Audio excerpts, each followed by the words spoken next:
안타깝게도 사람들은 대체로 우리가 소유하고 있는 것, 다른 사람들에게 보여지는 것만을 생각한다. 하지만 진정 인간의 행복을 결정하는 것은 그가 지니고 있는 재산이나 소유물이 아닌 그의 내면에 달려 있다. 우리의 행복과 우리의 즐거움에는 주관적인 면이 객관적인 것보다 비교할 수 없을 정도로 훨씬 더 중요하다. 배고픔이 가장 훌륭한 요리사이듯이 물질 그 자체보다는 그것을 바라보고 해석하는 시선에 의해 우리의 행복이 좌우되는 것이다. 무엇보다 건강한 거지가 병든 왕보다 행복하다고 할 정도로 건강은 그 어떤 외적인 재산보다 월등하게 중요하다. 건강이 있어야만 그 뒤에 다른 모든 것들이 있다. 일반적으로 우리 행복의 90%는 건강에 좌우된다. 건강은 모든 것을 즐기는 원천이며 건강이 없으면 그 어떠한 종류의 외적인 자산도 즐길 수 없게 된다. 심지어 다른 주관적, 정신적 자산, 스스로의 감정과 기질 같은 것조차 질병으로 약해지고 위축되고 만다. 따라서 사람들이 서로의 건강 상태를 묻고 건강하기를 바라는 것은 의미 없는 행동이 아니다. 실질적으로 건강이 인간의 행복에서 가장 중요하기 때문이다. 이러한 사실로 미루어 볼 때 가장 어리석은 짓은 일이나 출세, 학업, 명예 혹은 그 무엇인가를 위해 자신의 건강을 희생하는 것이다. 육체적 쾌락이나 순간적인 기쁨을 위해서라면 더더욱 어리석은 일이다. 건강이 있어야만 그 뒤에 다른 모든 것들이 있기 때문이다. 우리 몸이 건강하고 활기 넘치는 때에 느끼는 기분과 병에 걸려 불안하고 짜증스러울 때 겪는 감정을 비교해 보면 잘 알 수 있다. 부를 얻으려 노력하기보다는 건강을 유지하고 능력을 키워라. 정신적 수양에 힘쓰고 학업에 힘을 기울이고 건강을 유지하려 노력하는 편이 훨씬 더 현명하다. 그러나 그렇다고 해서 이것이 우리 삶에 필요하고 적절한 것을 얻는데 소홀히 해도 된다고 잘못 이해해서는 안 된다. 하지만 넘쳐날 정도의 큰 재산은 우리의 행복에 큰 도움이 되지 않는다. 그래서 많은 부자들이 불행하다고 느끼는 것이다. 그들은 진정한 정신적 수련을 받은 적도 없고 거기에 대한 지식도 없기 때문에 정신적인 일을 가능하게 하는 객관적 흥미를 느끼지 못하기 때문이다. 필요 이상의 부는 사실 우리의 만족감에 아주 작고 미미한 영향만을 줄 뿐이다. 오히려 너무 많은 재산을 유지하느라 필수적으로 따르는 근심을 불러와 마음의 행복과 평안에 방해를 받는다. 부는 마치 바닷물과도 같아서 마시면 마실수록 더 갈증이 나고 목이 말라진다. 이는 사회적 지위나 명성에 대한 욕구도 마찬가지이고 부귀에 대한 욕구는 끝이 없고 충족시키기가 매우 어렵다. 사치, 부귀, 화려함, 향락 등에 대한 욕구는 그 끝이 없고 결국엔 파멸에 이르기 쉬운 길이 된다. 사람들은 지적인 능력을 키우는 것보다 부를 얻기 위해 수백 배, 수천 배의 노력을 하지만 인생에서 그 사람이 소유하고 있는 것보다 그 사람을 이루고 있는 것이 행복에 훨씬 더 큰 영향을 준다. 그러나 우리는 사람들이 이미 가지고 있는 부를 더 늘리기 위해 마치 개미처럼 아침부터 밤까지 쉬지 않고 열심히 일하는 모습을 보곤 한다. 어떤 사람은 자신이 얼마만큼의 재산을 소유해야 하는지 생각하지 않고 소유한 것이 별로 없어도 만족감을 느낀다.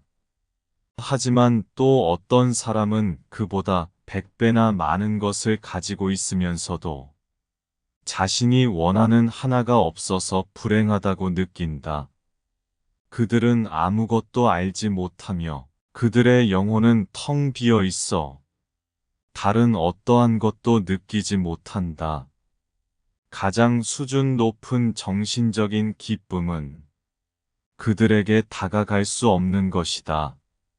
그저 시간이 많이 들지 않지만 많은 돈이 드는 순간적이고 감각적인 기쁨을 가끔 누리고자 하는 헛된 노력을 하는 것이다. 결국 인생의 마지막 순간이 왔을 때 설령 그가 운이 좋아서 실제로 큰 부를 이루게 되더라도 그분은 그것을 더 늘릴 수도 혹은 다 탕진해버릴 수도 있는 상속인에게 넘어가게 된다. 부잣집 아들로 태어난 사람 중 어떤 이들은 막대한 재산을 믿을 수 없을 정도의 짧은 시간에 낭비해버리는 경우가 있다. 그것은 바로 정신적인 빈곤과 공허에서 파생된 지루함이 그 원인이다. 그러한 젊은이는 겉으로 보기에는 부자지만 그 내면은 가난한 채로 세상으로 나아가고 모든 것을 외부에서 받아들여 외적인 부로 내적인 것을 채우려 하지만 이는 소용없는 일이다. 결국 내면의 빈곤함이 외적인 빈곤함을 초래하는 것이다. 내면의 공허와 무미건조한 의식, 빈곤한 정신은 그들을 결국 유유상종의 비슷한 무리들과 어울리게 만든다. 그리고 함께 유흥과 오락거리를 찾아다니는데 처음에는 감각적 쾌락을 줬다가 점점 그 종류가 다양해지고 종국에는 방탕해진다. 그렇기에 영적이고 정신적으로 훌륭한 인격을 가진 이들에게 보통의 사람들이 추구하는 오락거리 대부분은 불필요한 것이자 그저 성가시고 거추장스러운 것일 뿐이다. 소크라테스는 전시되어 있는 수많은 사치품들을 보며 내게 필요 없는 것이 대체 얼마나 많은 것인가 하고 말했다. 휘황찬란한 장신구와 금은보화, 대리석과 화려한 옷감. 그런 것들을 가지고 싶어하는 이도 많지만 때로는 원하지 않는 사람도 있는 법이다. 큰 재산이나 유복을 잃고 난 뒤 처음으로 마주하는 고통을 이겨내고 나면 우리의 기분은 예전과 크게 달라지지 않는다는 것을 알 수 있다. 운명이 우리의 소유물을 줄이고 나면 우리 스스로 원하는 수준을 크게 줄이기 때문이다. 하지만 이러한 과정은 불행한 사고가 발생했을 직후라면 고통스럽기 그지없다. 하지만 시간이 지나면 고통은 점점 줄어들고 결국은 느끼지 않게 된다. 상처가 아문 것이다. 반대로 행복한 일이 갑자기 일어나면 우리의 요구를 억누르던 압축기가 밀려 올라가 우리의 욕구는 팽창되고 바로 거기에 기쁨을 느끼게 된다. 하지만 역시 이 과정이 완전히 끝나면 기쁨도 더 이상 지속되지 않는다. 우리는 팽창된 요구에 익숙해져 이미 달성한 소유에 대해 무관심해지는 것이다. 따라서 즉, 이 말로 정리할 수 있다. 영원한 고통도 없고 영원한 기쁨도 없다. 그러니 고통 속에 있다면 이것이 결코 영원하지 않을 것임을 기억하고 소유와 풍요의 기쁨 속에 있다면 이것이 영원하지 않을 것임을 알아. 사치와 향락을 주의하라. 우리를 행복하게 만들거나 불행하게 만드는 것은 사물의 객관적이고 실제적인 모습이 아니라 그 대상에 대한 우리의 생각인 것이고, 바로 그것이 우리를 행복하게 하거나 혹은 불행하게 하는 것이다. 즉, 사람을 불행하게 하는 것은 사물이 아니라 사물에 대한 우리의 생각이다. 인생에서 가장 중요한 것은 그의 내면에 존재하는 것이다. 우리 개개인은 모두 자신의 의식 안에서만 살아간다. 내 의식의 수준이 그 무엇보다 가장 중요한 것이다. 자신을 위한 것이자 혼자 있을 때도 늘 그를 따라다니는 것, 그리고 그 어떤 누구에게도 주거나 받을 수 없는 것들이야말로 다른 사람들의 눈에 보이는 것들이나 그가 소유한 다른 모든 것들보다 훨씬 본질적으로 중요한 것이다. 운명은 나아질 수 있으며 내면이 풍요롭다면 우리는 우리의 운명에 그다지 많은 요구를 하지 않을 것이다. 그런데도 어리석은 자는 그저 어리석은 자에 머물 뿐이며 아둔한 자는 천국에서 미녀들에게 둘러싸여 있더라도 마지막 순간까지 아둔한 인간일 뿐이다. 온전한 고독 속에 있더라도 자기 생각에서 즐거움을 얻자. 영적인 사람은 온전한 고독 속에 있더라도 자기 생각과 상상에서 즐거움을 얻을 수 있다. 하지만 아둔한 사람은 영원히 사교 모임, 연극, 나들이나 오락거리를 바꾸더라도 고통스러운 지루함을 피할 수 없다. 선하고 조화로우며 부드러운 성격은 어려운 상황에서도 만족할 수 있지만 탐욕스럽고 시기심이 강하고 이기적이고 사악한 사람은 아무리 부유하더라도 만족하지 못한다. 행복한 사람은 늘 거기에 맞는 이유가 있다. 그 이유는 바로 그 자신인 것이다. 이러한 특징은 다른 모든 자산을 대신할 뿐만 아니라 그 어떤 다른 것으로도 대체할 수 없는 귀중한 것이다.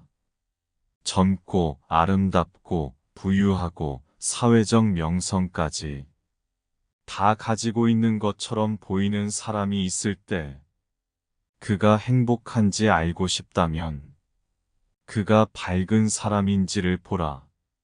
만약 그가 밝고 쾌활하다면 그는 젊거나 혹은 늙었거나 꼿꼿하거나 혹은 곱사등이거나 가난하거나 혹은 부자이거나에 전혀 상관없이 그는 행복한 자이다.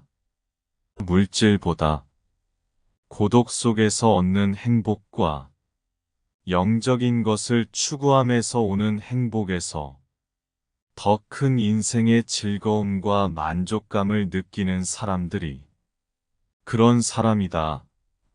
완벽한 건강과 행복한 조화에서 만들어지는 차분하고 밝은 성품, 맑음, 생기 넘침, 통찰력과 올바른 분별력, 조화롭고 부드러운 의지와 거기에 따르는 선한 양심 등 이러한 것들은 사회적 지위나 부유함으로도 대신할 수 없는 크나큰 장점들이다.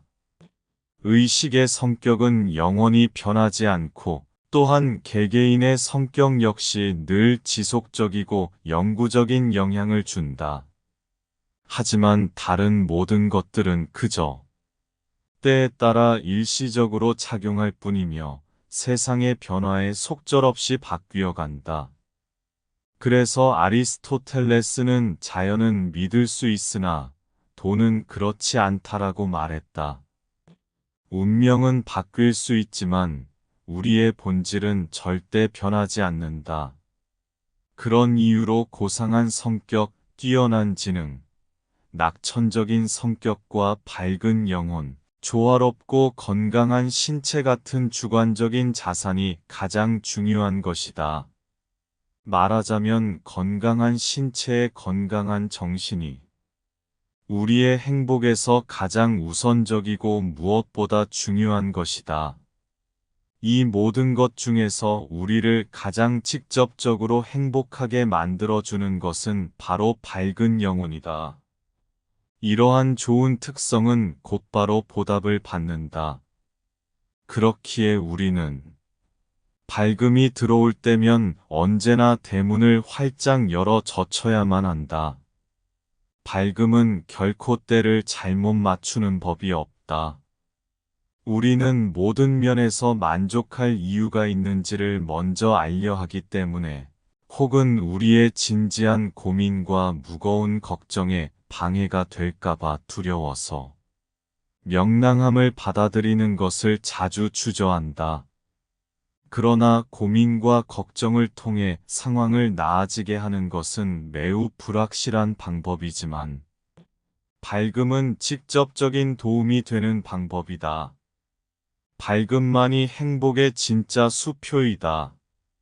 다른 모든 것들은 그저 어음에 불과할 뿐이다. 밝음만이 현재의 행복의 직접적인 것이고 그렇기에 두 개로 나뉜 무한한 시간 사이에서 불가분의 현재라는 형태를 가진 이들에게는 가장 최고의 자산인 것이다. 따라서 우리는 그 어떠한 재산을 가지려 하기보다는 이러한 자산을 얻는 것을 가장 최우선으로 노력해야 한다. 밝음이 활짝 꽃피려면 건강과 움직임이 필수다. 밝은 정신에 영향을 주는 것은 물질적인 부보다는 건강이라는 점은 이제 명백한 사실이다. 낮은 계층의 사람들, 노동자들, 특히 농사를 짓는 계층의 사람들은 밝고 만족스러운 표정의 얼굴을 하고 있지만 부자들과 지위가 높은 사람들은 휘황찬란한 집에서 딱딱한 얼굴을 하고 있다. 그렇기에 우리는 무엇보다 이러한 밝음이 활짝 꽃필 수 있는 높은 수준의 완벽한 건강을 유지하기 위해 노력해야 한다. 이를 위해서는 그 어떤 무절제와 방탕함, 격렬하고 불편한 감정, 너무 혹독하거나 장기간에 걸친 정신적인 긴장과 스트레스 역시 피해야 한다. 매일 야외에서 2시간씩 탁 트인 공기를 마시며 활발한 활동을 해야 하고 자주 냉수욕과 식이 관리를 해야 한다. 매일 적절한 운동을 하지 않으면 건강을 유지할 수 없다. 인체의 모든 과정이 제대로 잘 이루어지기 위해서는 그 과정이 일어나는 부위의 운동뿐만 아니라 인체 전체적인 운동도 필요하기 때문이다. 그런 점에서 아리스토텔레스가 한 말은 아주 옳다. 움직이는 것에 인생이 있다. 생명은 움직임으로 구성되어 있고 바로 그 안에 본질이 존재한다. 유기체 내부는 전체에 걸쳐 끊이지 않고 격렬한 움직임을 하고 있다. 심장은 수축과 확장의 복잡한 이중 운동을 하는데 활발하고 지치지 않은 움직임으로 28번의 박동을 해. 몸 전체의 혈액을 크고 작은 혈관으로 돌게 한다. 폐는 증기기관처럼 쉬지 않고 펌프질을 하며 장은 늘 연동운동으로 꿈틀거리고 있다. 모든 땀샘은 흡수와 분비를 지속하고 우리의 뇌 또한 스스로 모든 맥박과 호흡마다 이중운동을 하고 있다. 늘 앉아있는 생활 방식을 가진 무수히 많은 현대인들처럼 외부 활동이 부족한 경우에는 외적인 안정과 내적인 혼돈 사이에서 극심하고 해를 끼치는 부조화가 생겨난다. 이것은 끊임없는 내부의 움직임조차 외부 움직임의 지원을 받기를 원하는 것이기 때문이다. 이러한 부조화는 우리 내부에서 끓고 있는 것을 밖으로 드러내지 못할 때 생기는 것과 아주 비슷하다. 나무조차도 건강하게 자라려면 바람을 통한 움직임이 필요하다. 우리는 원체 본성이 너무나도 약해서 다른 사람들이 우리 존재를 어떻게 생각하는지에 대해 너무 많이 신경을 쓰는 경향이 있다. 그러나 아주 조금만 생각해보면 타인의 견해가 우리의 행복에는 그다지 중요하지 않다는 사실을 알 수 있다.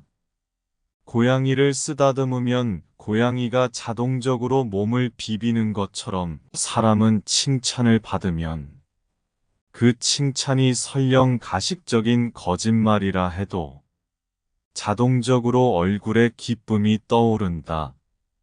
그들은 다른 이들의 칭찬으로 종종 위로를 받는다. 그와는 정반대로 경멸과 무시를 당하면 스스로 가진 자부심에 상처를 입고 모욕감을 느끼며 깊은 고통을 느끼는 것은 정말 놀랍다. 하지만 인간 자신의 행복, 무엇보다 그 행복의 필수적인 마음의 평화와 독립에는 유리한 역할을 하기보다는 행복을 방해하고 더 해로운 역할을 한다. 그렇기에 우리는 다른 이들의 치켜 세우는 말이나 상처를 주는 의견에 지나치게 예민하게 대응하지 않는 것이 바람직하다. 이 두 가지는 실로 같은 선상에 엮여 있다. 더구나 이것이 위험한 점은 이것에 휘둘린다면 결국엔 다른 사람들의 의견과 생각의 노예로 남게 되기 때문이다. 우리의 인생을 타인의 시선에서 벗어나게 하자. 남들이 뭐라고 하는지 신경 쓰면 결코 행복할 수가 없다. 다른 사람의 의견에 너무 많은 가치를 부여하지 말아라. 타인의 의견 속에서 살지 말고 자신의 의견 속에서 살아라. 결국 가치는 나 스스로 부여하는 것이다. 우리의 행복을 위해서는 건강이 가장 중요하며 건강 다음으로는 걱정 없이 살아가는 것이 중요하다. 많은 사람들이 명예, 부귀, 지위, 명성에 큰 가치를 부여하긴 하지만 이것은 우리 삶의 필수적인 걱정 없이 살아가는 것에 비하면 경쟁할 수도 대체할 수도 없다. 오히려 필요하다면 그러한 것들은 미련 없이 희생해야 할 것이다. 만약 모든 사람들이 우리는 타인의 의견 속에 사는 것이 아니라 자신의 의견 속에서 살아가는 것이라는 단순한 통찰을 얻는다면 그것은 우리의 행복에 큰 도움을 줄 것이다. 건강, 기질, 능력, 소득, 아내와 자녀, 친구, 사는 집 등으로 정해지는 자신의 실제적이고 개인적인 상태에 대해 다른 사람들의 평가에 신경 쓰는 것보다 이러한 진리를 아는 것이 우리의 행복의 100배는 더 중요하다. 그와 반대의 망상은 우리를 불행하게 만든다. 명예가 생명보다 더 중요하다고 말하는 것은 실제로 존재와 안녕은 가치가 없으며 우리에 대한 다른 이의 생각이 더 중요하다는 의미이다. 대부분의 사람들은 자신에 대한 타인의 견해에 가장 높은 가치를 두고 자신의 의식보다 타인의 생각에 더욱더 집중한다. 그렇기에 자연 질서를 거꾸로 뒤집어 파생된 것과 2차적인 것을 중요한 것으로 생각하고 자신의 존재 자체가 아니라 타인의 머릿속에 있는 관념적 그림에 더욱 관심을 기울인다. 인간이 가진 일반적인 어리석음을 없애기 위한 유일한 수단은 그 어리석음을 그 자체로 명확하게 인식하는 것이다. 만약 사람들이 일반적인 어리석음에서 벗어나게 된다면 믿을 수 없을 정도로 마음이 평온해지고 훨씬 더 밝아지는 결과가 나올 뿐 아니라 확고하고 자신감이 가득한 태도와 억제되지 않은 자연스러운 태도가 이어질 것이다. 이러한 지극히 자비로운 영향은 우리의 인생을 타인의 시선에서 벗어나게 해 그들의 견해에 신경 쓰지 않음으로써 우리를 우리 자신으로서 회복시킬 수 있다. 그럼으로써 우리는 나 자신의 내면 속에 있는 궁극적으로 행복에 이르는 길을 발견할 수가 있다. 오늘의 내용은 대철학자 쇼펜하우어의 사상과 철학을 잘 담아낸 쇼펜하우어의 인생 수업이라는 책 내용의 일부이다. 이 책은 쇼펜하우어의 행복과 인생의 본질, 인간관계의 본질, 그리고 학문과 독서와 독자적 사고의 본질 등에 대한 직설적인 조언을 담은 인생 지침서이다. 쇼펜하우어가 1851년 출간한 소품과 부록이라는 원제목의 책을 엮어낸 내용으로서 쇼펜하우어는 이 책에서 인생은 고통 그 자체지만 이 고통이 살아갈 힘을 준다고, 부와 명예는 행복에 큰 영향을 끼치지 않는다고, 남에게 보여주고 평가받기 위해 인생을 낭비하지 말라고, 덜 불행하게 사는 것이 행복하게 산다는 것의 진짜 의미라고 전한다. 세상을 떠난 지 150년이 넘은 쇼펜하우어의 철학이 지금까지도 큰 공감을 받고 회자되는 데에는 이유가 있다. 특히나 쇼펜하우어의 철학은 아직 인생 경험이 부족한 젊었을 적 시기보다는 인생의 고난과 풍파도 다소 겪어내고 소나무처럼 인생 경험과 중후한 굴곡이 쌓인 50세 이상 사람들로부터 큰 사랑과 공감을 받고 있다. 쇼펜하우어에게는 염세주의자, 허무주의자, 비관주의자, 아웃사이더 등의 부정적인 꼬리표가 늘 붙었지만 사실 그 누구보다 인생을 사랑했고 인간을 사랑했으며 치열하게 인생의 본질을 찾고자 했던 철학자였다. 단지 그는 현실주의자이자 실존주의자로서 우리가 살아가는 현실을 있는 그대로 직시하고 이를 냉철하게 가감 없이 이야기했을 뿐이다. 그는 이 세상이 고통과 불행으로 가득하며 인간의 행복은 그 고통과 불행을 얼마나 줄이느냐에 달려있지. 행복으로 충만한 파라다이스는 현실이 아닌 상상 속에서나 가능할 뿐이라고 단호하게 이야기한다. 즉, 행복은 꿈일 뿐이지만 고통은 현실인 것이다.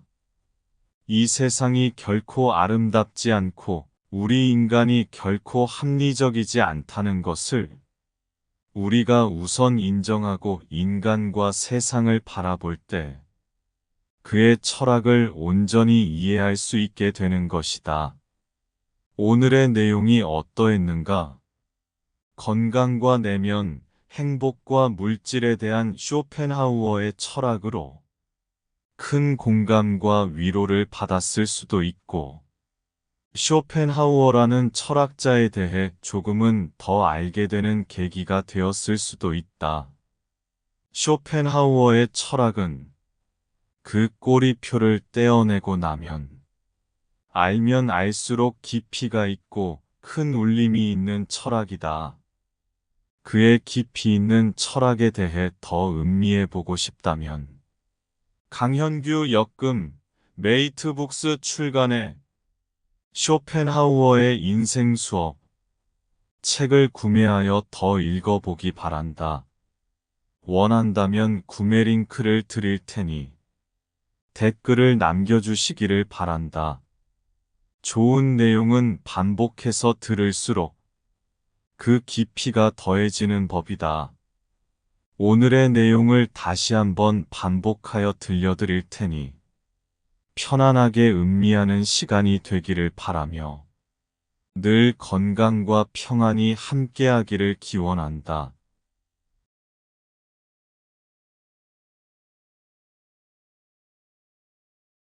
안타깝게도 사람들은 대체로 우리가 소유하고 있는 것, 다른 사람들에게 보여지는 것만을 생각한다. 하지만 진정 인간의 행복을 결정하는 것은 그가 지니고 있는 재산이나 소유물이 아닌 그의 내면에 달려 있다. 우리의 행복과 우리의 즐거움에는 주관적인 면이 객관적인 것보다 비교할 수 없을 정도로 훨씬 더 중요하다. 배고픔이 가장 훌륭한 요리사이듯이 물질 그 자체보다는 그것을 바라보고 해석하는 시선에 의해 우리의 행복이 좌우되는 것이다. 무엇보다 건강한 거지가 병든 왕보다 행복하다고 할 정도로 건강은 그 어떤 외적인 재산보다 월등하게 중요하다. 건강이 있어야만 그 뒤에 다른 모든 것들이 있다. 일반적으로 우리 행복의 90%는 건강에 좌우된다. 건강은 모든 것을 즐기는 원천이며 건강이 없으면 그 어떠한 종류의 외적인 자산도 즐길 수 없게 된다. 심지어 다른 주관적, 정신적 자산, 스스로의 감정과 기질 같은 것조차 질병으로 약해지고 위축되고 만다. 따라서 사람들이 서로의 건강 상태를 묻고 건강하기를 바라는 것은 의미 없는 행동이 아니다. 실질적으로 건강이 인간의 행복에서 가장 중요하기 때문이다. 이러한 사실로 미루어 볼 때 가장 어리석은 짓은 일이나 출세, 학업, 명예 혹은 그 무엇인가를 위해 자신의 건강을 희생하는 것이다. 육체적 쾌락이나 순간적인 기쁨을 위해서라면 더더욱 어리석은 일이다. 건강이 있어야만 그 뒤에 다른 모든 것들이 있기 때문이다. 우리 몸이 건강하고 활기 넘치는 때에 느끼는 기분과 병에 걸려 불안하고 짜증스러울 때 겪는 감정을 비교해 보면 잘 알 수 있다. 부를 얻으려 노력하기보다는 건강을 유지하고 능력을 키워라. 정신적 수양에 힘쓰고 학업에 힘을 기울이고 건강을 유지하려 노력하는 편이 훨씬 더 현명하다.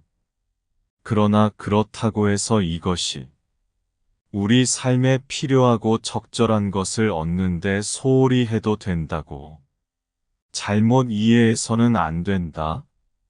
하지만 넘쳐날 정도의 큰 재산은 우리의 행복에 큰 도움이 되지 않는다. 그래서 많은 부자들이 불행하다고 느끼는 것이다. 그들은 진정한 정신적 수련을 받은 적도 없고 거기에 대한 지식도 없기 때문에 정신적인 일을 가능하게 하는 객관적 흥미를 느끼지 못하기 때문이다. 필요 이상의 부는 사실 우리의 만족감에 아주 작고 미미한 영향만을 줄 뿐이다. 오히려 너무 많은 재산을 유지하느라 필수적으로 따르는 근심을 불러와 마음의 행복과 평안에 방해를 받는다. 부는 마치 바닷물과도 같아서 마시면 마실수록 더 갈증이 나고 목이 말라진다. 이는 사회적 지위나 명성에 대한 욕구도 마찬가지이고 부귀에 대한 욕구는 끝이 없고 충족시키기가 매우 어렵다. 사치, 부귀, 화려함, 향락 등에 대한 욕구는 그 끝이 없고 결국엔 파멸에 이르기 쉬운 길이 된다. 사람들은 지적인 능력을 키우는 것보다 부를 얻기 위해 수백 배, 수천 배의 노력을 하지만 인생에서 그 사람이 소유하고 있는 것보다 그 사람을 이루고 있는 것이 행복에 훨씬 더 큰 영향을 준다. 그러나 우리는 사람들이 이미 가지고 있는 부를 더 늘리기 위해 마치 개미처럼 아침부터 밤까지 쉬지 않고 열심히 일하는 모습을 보곤 한다. 어떤 사람은 자신이 얼마만큼의 재산을 소유해야 하는지 생각하지 않고 소유한 것이 별로 없어도 만족감을 느낀다. 하지만 또 어떤 사람은 그보다 100배나 많은 것을 가지고 있으면서도 자신이 원하는 하나가 없어서 불행하다고 느낀다. 그들은 아무것도 알지 못하며 그들의 영혼은 텅 비어 있어 다른 어떠한 것도 느끼지 못한다. 가장 수준 높은 정신적인 기쁨은 그들에게 다가갈 수 없는 것이다. 그저 시간이 많이 들지 않지만 많은 돈이 드는 순간적이고 감각적인 기쁨을 가끔 누리고자 하는 헛된 노력을 하는 것이다.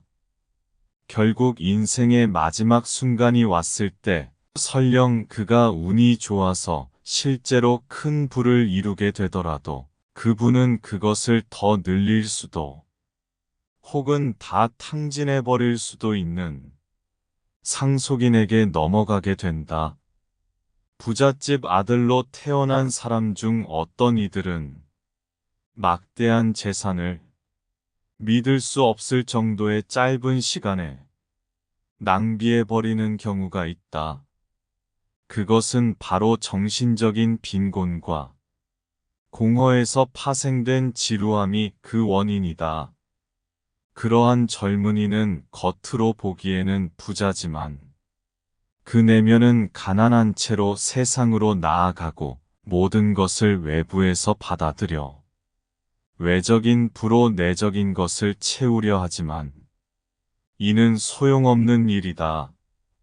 결국 내면의 빈곤함이 외적인 빈곤함을 초래하는 것이다.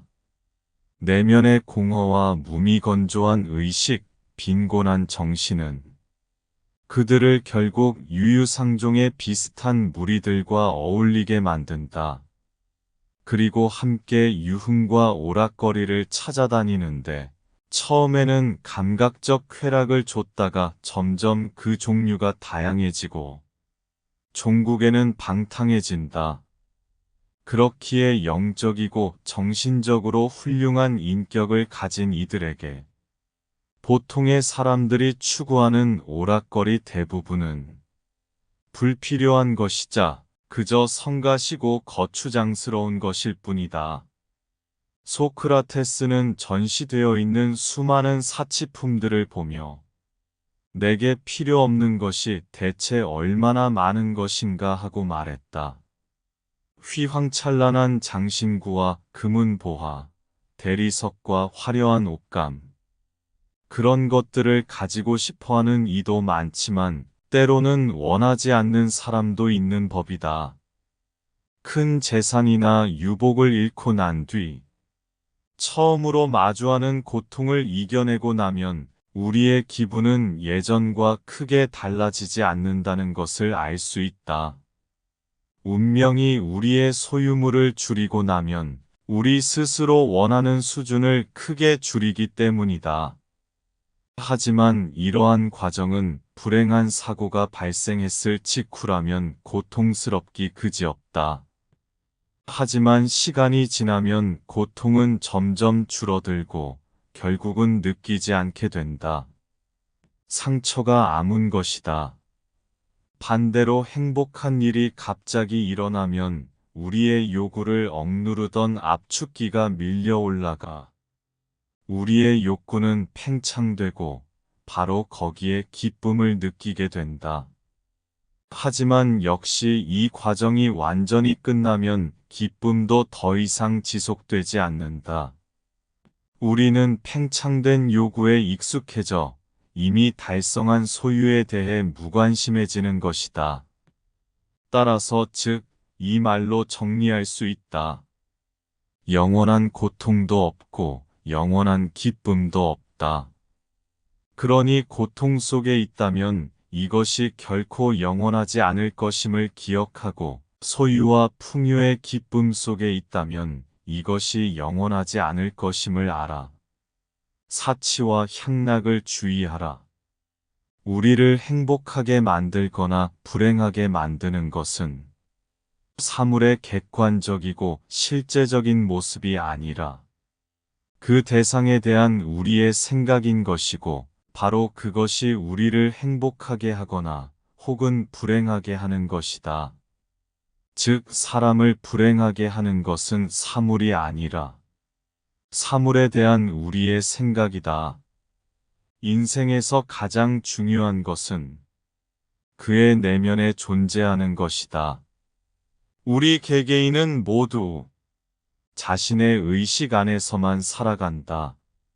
내 의식의 수준이 그 무엇보다 가장 중요한 것이다.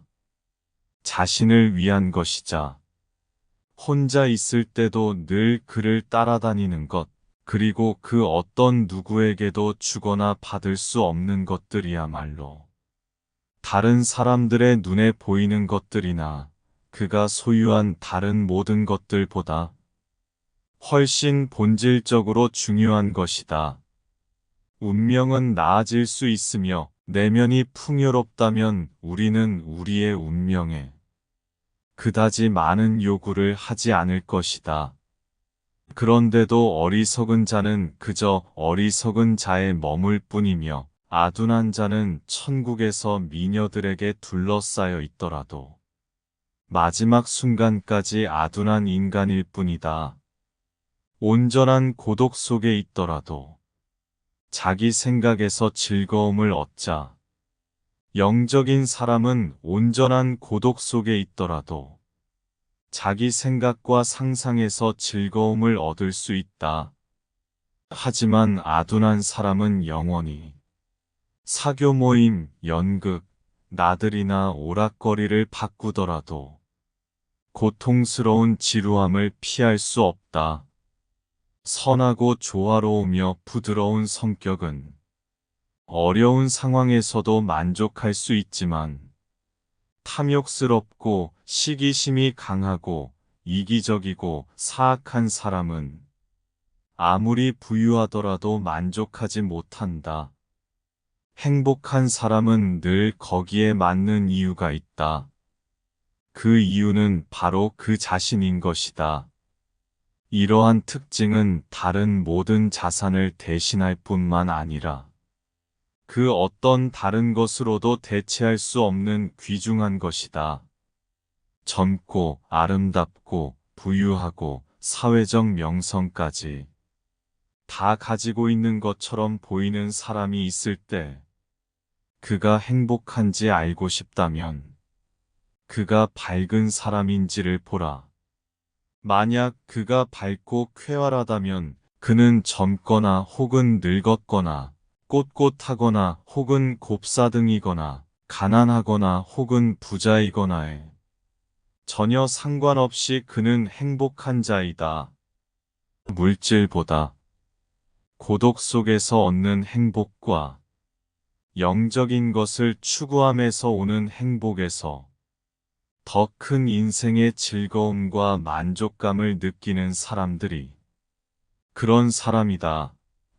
완벽한 건강과 행복한 조화에서 만들어지는 차분하고 밝은 성품, 맑음, 생기 넘침, 통찰력과 올바른 분별력, 조화롭고 부드러운 의지와 거기에 따르는 선한 양심 등, 이러한 것들은 사회적 지위나 부유함으로도 대신할 수 없는 크나큰 장점들이다.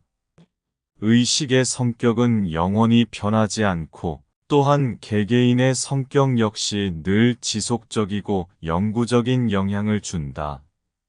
하지만 다른 모든 것들은 그저 때에 따라 일시적으로 작용할 뿐이며 세상의 변화에 속절없이 바뀌어 간다.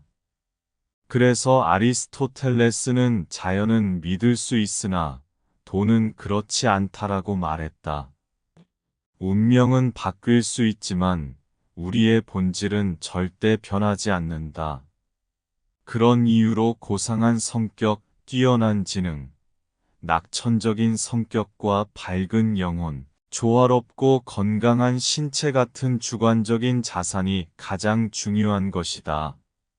말하자면 건강한 신체에 건강한 정신이 우리의 행복에서 가장 우선적이고 무엇보다 중요한 것이다. 이 모든 것 중에서 우리를 가장 직접적으로 행복하게 만들어주는 것은 바로 밝은 영혼이다. 이러한 좋은 특성은 곧바로 보답을 받는다. 그렇기에 우리는 밝음이 들어올 때면 언제나 대문을 활짝 열어 젖혀야만 한다. 밝음은 결코 때를 잘못 맞추는 법이 없다. 우리는 모든 면에서 만족할 이유가 있는지를 먼저 알려 하기 때문에 혹은 우리의 진지한 고민과 무거운 걱정에 방해가 될까봐 두려워서 명랑함을 받아들이는 것을 자주 주저한다. 그러나 고민과 걱정을 통해 상황을 나아지게 하는 것은 매우 불확실한 방법이지만 밝음은 직접적인 도움이 되는 방법이다. 밝음만이 행복의 진짜 수표이다. 다른 모든 것들은 그저 어음에 불과할 뿐이다. 밝음만이 현재의 행복의 직접적인 것이고 그렇기에 두 개로 나뉜 무한한 시간 사이에서 불가분의 현재라는 형태를 가진 이들에게는 가장 최고의 자산인 것이다. 따라서 우리는 그 어떠한 재산을 가지려 하기보다는 이러한 자산을 얻는 것을 가장 최우선으로 노력해야 한다. 밝음이 활짝 꽃피려면 건강과 움직임이 필수다. 밝은 정신에 영향을 주는 것은 물질적인 부보다는 건강이라는 점은 이제 명백한 사실이다.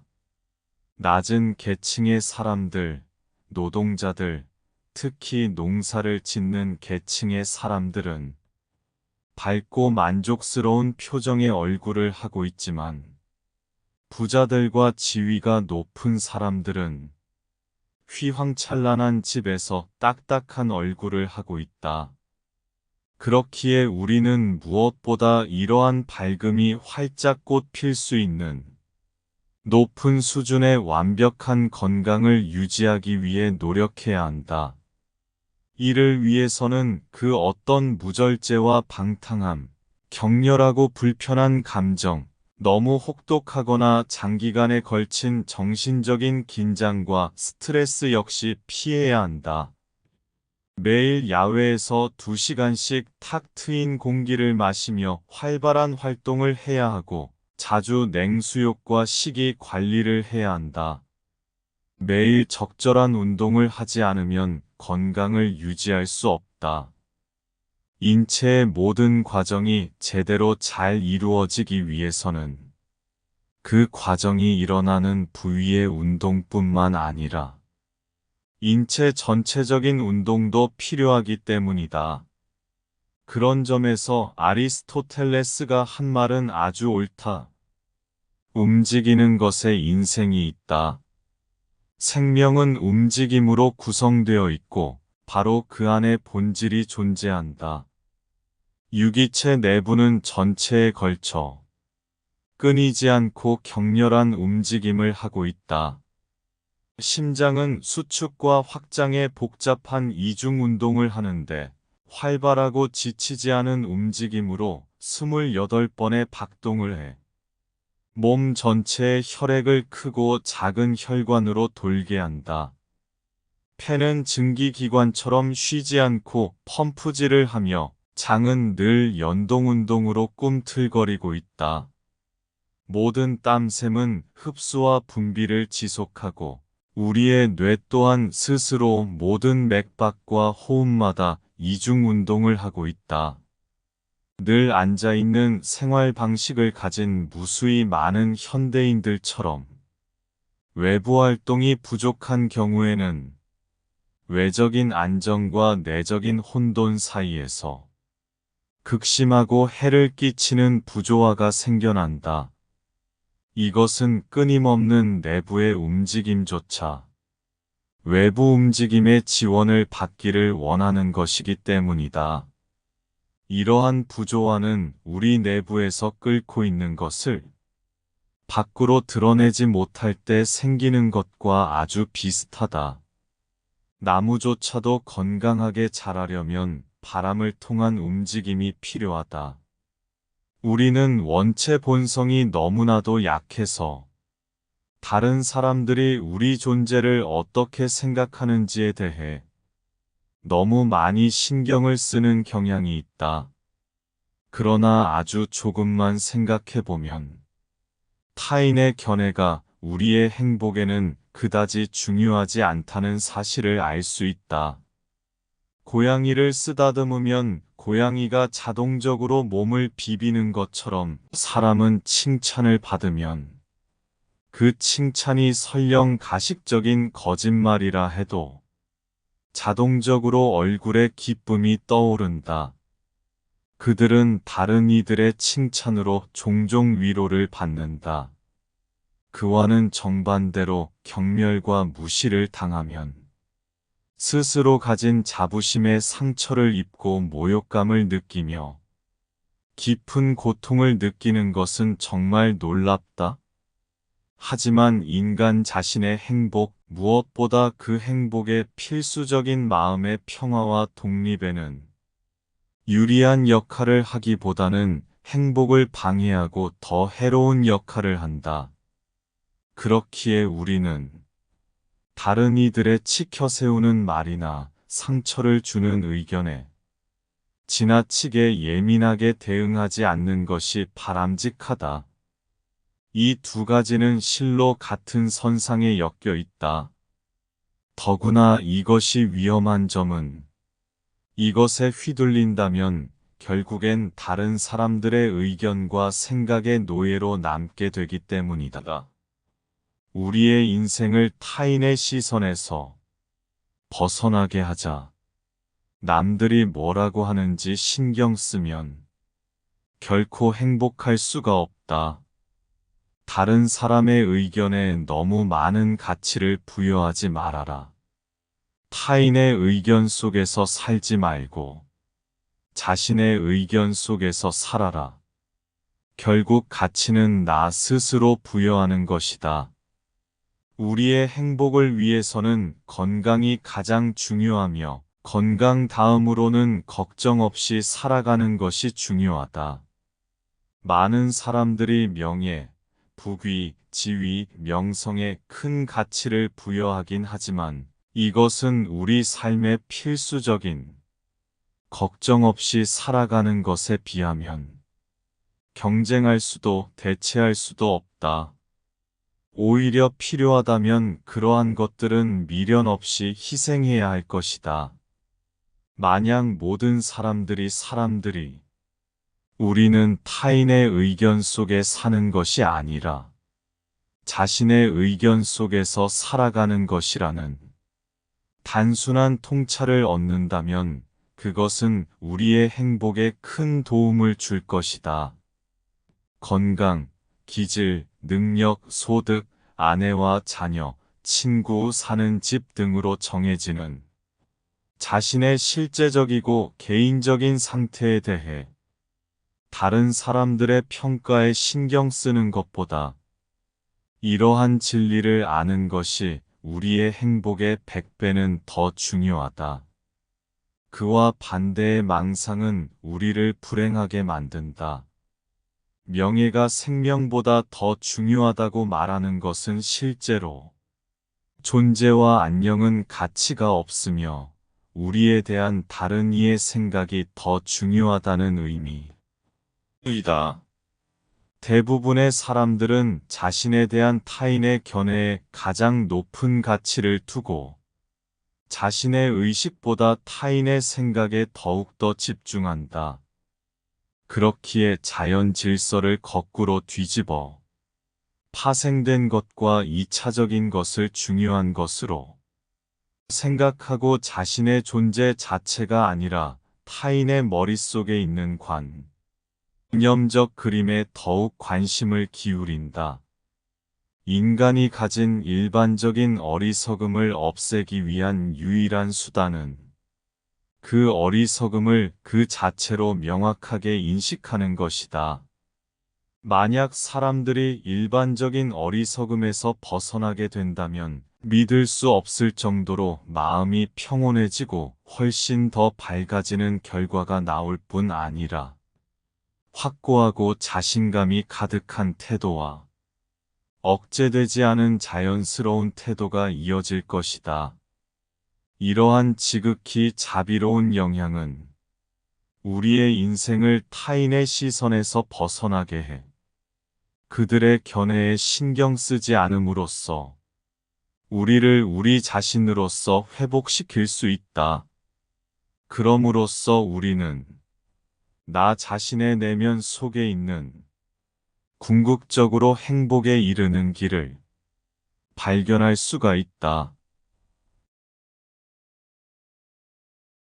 오늘의 내용은 대철학자 쇼펜하우어의 사상과 철학을 잘 담아낸 쇼펜하우어의 인생 수업이라는 책 내용의 일부이다. 이 책은 쇼펜하우어의 행복과 인생의 본질, 인간관계의 본질, 그리고 학문과 독서와 독자적 사고의 본질 등에 대한 직설적인 조언을 담은 인생 지침서이다. 쇼펜하우어가 1851년 출간한 소품과 부록이라는 원제목의 책을 엮어낸 내용으로서 쇼펜하우어는 이 책에서 인생은 고통 그 자체지만 이 고통이 살아갈 힘을 준다고, 부와 명예는 행복에 큰 영향을 끼치지 않는다고, 남에게 보여주고 평가받기 위해 인생을 낭비하지 말라고, 덜 불행하게 사는 것이 행복하게 산다는 것의 진짜 의미라고 전한다. 세상을 떠난 지 150년이 넘은 쇼펜하우어의 철학이 지금까지도 큰 공감을 받고 회자되는 데에는 이유가 있다. 특히나 쇼펜하우어의 철학은 아직 인생 경험이 부족한 젊었을 적 시기보다는 인생의 고난과 풍파도 다소 겪어내고 소나무처럼 인생 경험과 중후한 굴곡이 쌓인 50세 이상 사람들로부터 큰 사랑과 공감을 받고 있다. 쇼펜하우어에게는 염세주의자, 허무주의자, 비관주의자, 아웃사이더 등의 부정적인 꼬리표가 늘 붙었지만 사실 그 누구보다 인생을 사랑했고 인간을 사랑했으며 치열하게 인생의 본질을 찾고자 했던 철학자였다. 단지 그는 현실주의자이자 실존주의자로서 우리가 살아가는 현실을 있는 그대로 직시하고 이를 냉철하게 가감 없이 이야기했을 뿐이다. 그는 이 세상이 고통과 불행으로 가득하며 인간의 행복은 그 고통과 불행을 얼마나 줄이느냐에 달려있지. 행복으로 충만한 파라다이스는 현실이 아닌 상상 속에서나 가능할 뿐이라고 단호하게 이야기한다. 즉, 행복은 꿈일 뿐이지만 고통은 현실인 것이다. 이 세상이 결코 아름답지 않고 우리 인간이 결코 합리적이지 않다는 것을 우리가 우선 인정하고 인간과 세상을 바라볼 때 그의 철학을 온전히 이해할 수 있게 되는 것이다. 오늘의 내용이 어떠했는가? 건강과 내면, 행복과 물질에 대한 쇼펜하우어의 철학으로 큰 공감과 위로를 받았을 수도 있고, 쇼펜하우어라는 철학자에 대해 조금은 더 알게 되는 계기가 되었을 수도 있다.